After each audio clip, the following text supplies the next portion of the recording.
Vietnam देशाची एक EV company आहे वेनफास्ट. ईव्ही म्हणजे इलेक्ट्रिक व्हेकल्स बनवणारी. ती आता भारताच्या राईड हेलिंगच्या व्यवसायात उतरली आहे. राईड हेलिंग म्हणजे तुम्हाला माहिती आहे, मोबाईल ॲपद्वारे आपण ऑनलाईन टॅक्सी, कॅब किंवा बाईक बुक करतो.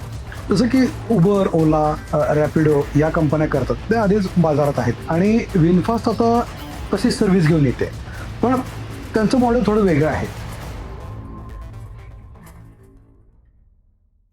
विनफास्ट खरं काय करते, तर ती या इंडस्ट्रीमध्ये ज्या समस्या आहेत त्याच्यावरती उपाय शोधण्याचा प्रयत्न करत आहे.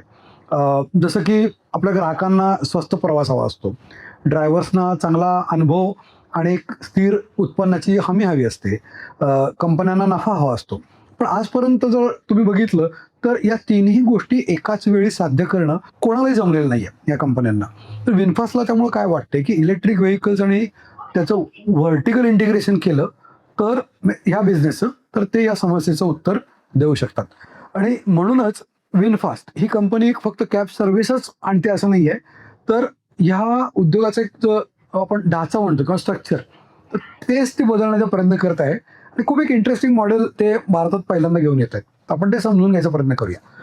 तर विनफास्ट नेमकं वेगळं काय करते, तर तुम्हाला माहिती आहे की बहुतेक राईड हेलिंग कंपन्या ज्या आहेत त्या एक प्लॅटफॉर्म असतात, त्या ग्राहक आणि ड्रायव्हर यांना जोडतात. तर विनफास्ट काय करते, तर ते एक पावलाने पुढे जाते. तर ते काय करतात, ते स्वतः ईव्ही बनवतात, म्हणजे स्वतः त्या गाड्या बनवतात आणि त्यांची स्वतःची गाड्यांचं चार्जिंग करायची, म्हणजे ईव्ही गाड्यांच्या चार्जिंगची इकोसिस्टीम पण आहे. आणि आता ते राईड हेलिंग प्लॅटफॉर्म देखील चालवत आहेत. म्हणजे थोडक्यात जर बघितलं तर विनफास्ट फक्त ह्या व्यवसायातच येत आहे असं नाही आहे, तर ते या व्यवसायाची जी पूर्ण व्हॅल्यू चेन आहे त्या व्हॅल्यू चेनवरती ते नियंत्रण मिळवण्याचा प्रयत्न करत आहेत. आणि यालाच आपण व्यवसायाच्या भाषेत, बिझनेसमध्ये व्हर्टिकल इंटिग्रेशन असं म्हणतो. पण विनफास्टचा हा जो दृष्टिकोन आहे, असं काम करायचं आहे त्यांना, हा एवढा महत्त्वाचा का आहे ते आपण समजून घेऊ. कारण राईड हेलिंगच्या उद्योगातला एक जो सर्वात मोठा खर्च असतो त्याच्यापैकी एक खर्च म्हणजे वाहन चालवण्याचा खर्च. पेट्रोल किंवा डिझेलच्या तुलनेत जर तुम्ही ईव्ही बघितली तर ईव्ही चालवण्याचा खर्च खूप कमी असू शकतो. आणि जर विनफास्ट स्वतःच्या गाड्या, चार्जिंग आणि राईड हेलिंग प्लॅटफॉर्म हे सगळं जर नियंत्रित करत असेल, तर त्या खर्चावर त्यांचे नियंत्रण साहजिकच आणखीन वाढते.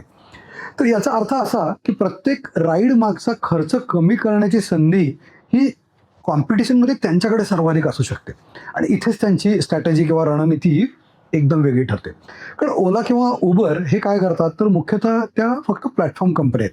पण विनफास्ट वाहनांपासून, स्वतःच्या गाड्यांपासून ते ग्राहकांपर्यंत एक संपूर्ण इकोसिस्टम क्रिएट करून त्याच्यावर नियंत्रण ठेवण्याचा प्रयत्न करत आहे. आता हे जर मॉडेल यशस्वी झालं तर ग्राहकांना अधिक स्पर्धात्मक दर मिळतील, कंपनीला चांगले इकॉनॉमिक्स आणि संपूर्ण व्यवसायाला अधिक टिकाऊ, म्हणजे मजबूत असं एक मॉडेल मिळू शकतं. पण या कथेतला सर्वात इंटरेस्टिंग भाग जो आहे ना, तो काय आहे हे मी तुम्हाला सांगतो. कदाचित राईड हेलिंग बिझनेस हे विनफास्टचं अंतिम उद्दिष्टच नसावं असं मला म्हणायचं आहे. विचार करा, दररोज हजारो लोक विनफास्टच्या गाड्यांमध्ये बसतील, त्या गाड्यांचा अनुभव घेतील, त्यांच्यावर विश्वास ठेवतील आणि त्यांना प्रत्यक्ष वापरतील. म्हणजेच प्रत्येक राईड ही एक आपण असं म्हणू एक प्रकारे टेस्ट ड्राईव्हच ठरू शकते. आणि प्रत्येक प्रवासी त्यांच्या इलेक्ट्रिक व्हेकलचा ग्राहक ठरू शकतो. आणि प्रत्येक वाहन ही त्यांच्यासाठी फिरती जाहिरात ठरू शकते. तर सामान्य वाहन कंपन्या ग्राहकांपर्यंत पोहोचण्यासाठी तुम्हाला माहिती आहे प्रचंड जाहिरात खर्च करतात. पण विनफास्ट कदाचित तोच परिणाम प्रत्यक्ष त्यांच्या गाड्याच्या वापरातून लोकांना त्या गाड्यांचा फील देऊन साध्य करण्याचा प्रयत्न करत आहे असं वाटतं. आणि जर हे यशस्वी झालं तर त्यांचा राईड हेलिंग बिझनेस हा रेव्हेन्यू मॉडेलपेक्षा अधिक कस्टमर ॲक्विजिशन करण्यासाठीचं त्यांचं इंजिन बनू शकतं. अर्थात आव्हानंही त्याच्यातच तेवढी मोठी आहेत. उबर, ओला, रॅपिडो हे बलाढ्य आणि आधीपासून या मैदानात जोरदार बॅटिंग करणारे खेळाडू इथं आहेत. त्याचं नेटवर्क मोठं आहे, त्यांचा कस्टमरचा बेस खूप मोठा आहे, त्यांचे ब्रँड्स मोठे आहेत, त्यांची ओळख आहे. दुसरं आव्हान म्हणजे आपलं चार्जिंग इन्फ्रास्ट्रक्चर. तर ईव्हीवर आधारित मॉडेल जेव्हा चालतात तेव्हा ते कधी यशस्वी होतात, जेव्हा त्यांचे चार्जिंग सहज, जलद आणि विश्वासार्ह असेल. आणि तिसरं आव्हान ते म्हणजे प्रॉफिटेबिलिटी. कारण इतिहास सांगतो की राईड हेलिंग उद्योगात वाढ करणे हे अजिबात सोपं नाही आहे. आणि त्याहून सातत्याने नफा कमावणे हे तर अजूनच कठीण आहे. पण मला तुम्हाला एक वेगळाच मुद्दा याच्यातनं सांगायचा आहे, आणि तो म्हणजे बहुतेक कंपन्या बाजारात येतात आणि स्पर्धकांकडून ग्राहक हिसकावून घेण्याचा प्रयत्न करतात. विनफास्ट मात्र वेगळंच करते. ते संपूर्णपणे या खेळाचे नियमच बदलण्याचा प्रयत्न करत आहे.